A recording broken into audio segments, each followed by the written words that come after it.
Tell me about some of your best memories as your time in high school comes to an end. That's a tough one. A few of my best memories from high school are actually just from the people that I've met here. I've met a lot of my best friends here, and two of them are actually on the list with me, so We should interview them all together, and then they can tell stories about one another. I know, exactly. But I have really fond memories of like the school dances and pep rallies and everything. And this year I actually participated in our lip sync, which they have every year at our winter dance. Which song? We did a collage of songs. We had the generation of the 80s. So we had a lot of songs in there. Big hair to go with it? Oh yeah, Good. We all dressed up in our 80s gear, and we actually won. So we're the first ever class to win 3 years in a row, because we won as sophomores, juniors, and seniors. So all the practices for that, and I actually got to be partners with one of my best friends for that dance. So it was really, really fun to do that. High school class of 87. Yeah. So people are actually making fun of me when they do 80s stuff, and that's usually really funny to watch. Yeah. So. Tell me about a teacher that you've had here who's made a difference, someone who was an outstanding educator. The teacher that I would choose for that is my health science teacher. It's Mrs. Jarosinski. She's the instructor of the Central Cities Health Institute program here, and that is a program that works in coordination with Mid-State Technical College. And what we do is we take courses through them, but she's been approved to teach those courses here at Lincoln, so we get college credits for those, but we take them here at Lincoln High School. And we have to interview to get into this program. We have to make an application, and she reads over them and picks who she wants in the program. So I got into this program as a junior, and it lasts from your junior year to your senior year. You have her for 2 years, and you have usually 2 classes with her per day. And so I've just gotten really close with Mrs. Jarosinski, and she's really helped me figure out what I want to do with my future and how to make those steps closer to achieving that reality. Something in healthcare? Yes. I want to be a trauma nurse. So the nurse who works in like the ICU or the ER or flight nurse, something like that.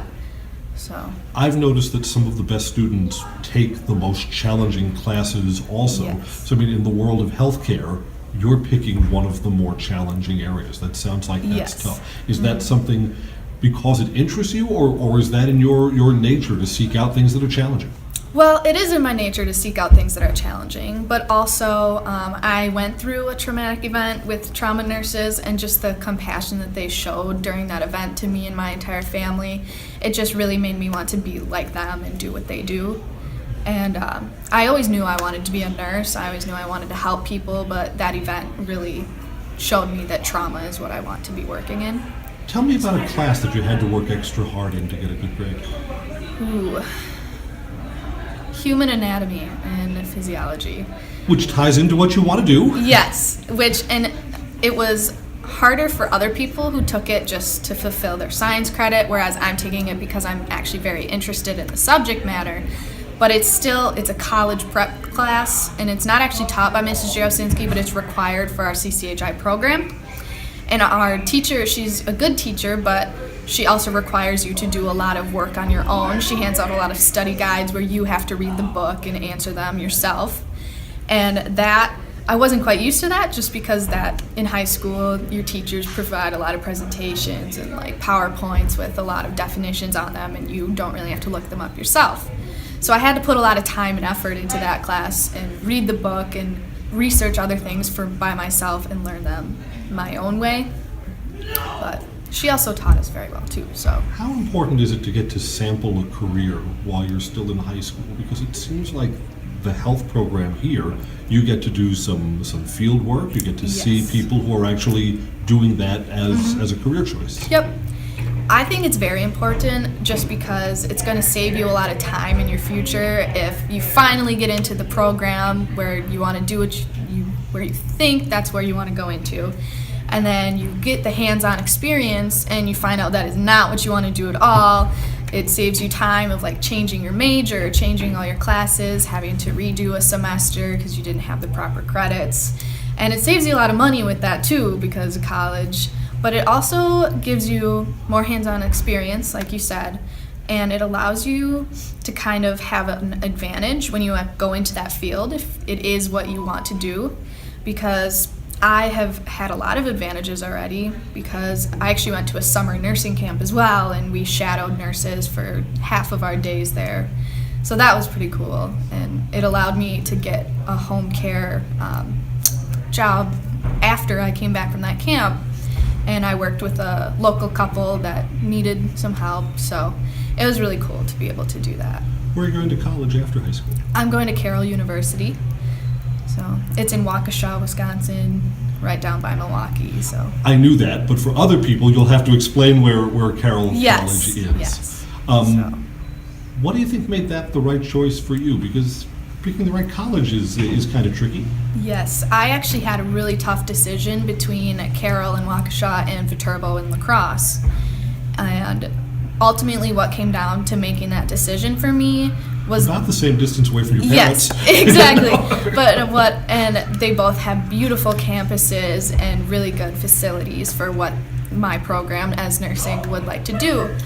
But ultimately what it came down to for me was I felt Carroll had the better program for me, and Viterbo's program could have been better for other people. I think it depends on you and how you learn, how you do your own thing. And Carroll's program is really good. It gets you into nursing classes your freshman year there. So I thought that was really cool, and that was just more opportune for me, their program was. It seems like you figured out early on what it is that you wanted to do, and you can just hear from you talking about it, you're enthusiastic about it. Yeah. What advice would you give to a classmate who says, I'm coming to the end of high school and I'm really not sure what I want to do yet? That's a tough one too, just because I've never had to go through that. But I have a few friends who aren't sure yet, and what I tell them is you kind of just have to find something that you're passionate in. I've always been passionate about helping people. Some people don't like even talking to people, so you have to find the one thing that you really feel you would be happy doing for the rest of your life, and you have to find some way to pursue that. So if you're really passionate about food, there's food critics, there's cooks, there's all sorts of things that work with that. Or if you're passionate about computers, there's computer scientists, there's people who fix computers, people who make computers. There's all sorts of things you could get into, but my best advice would just be to find the one thing that you really, really love and find some way to work with it. Congratulations on your achievements in high school. Thank you.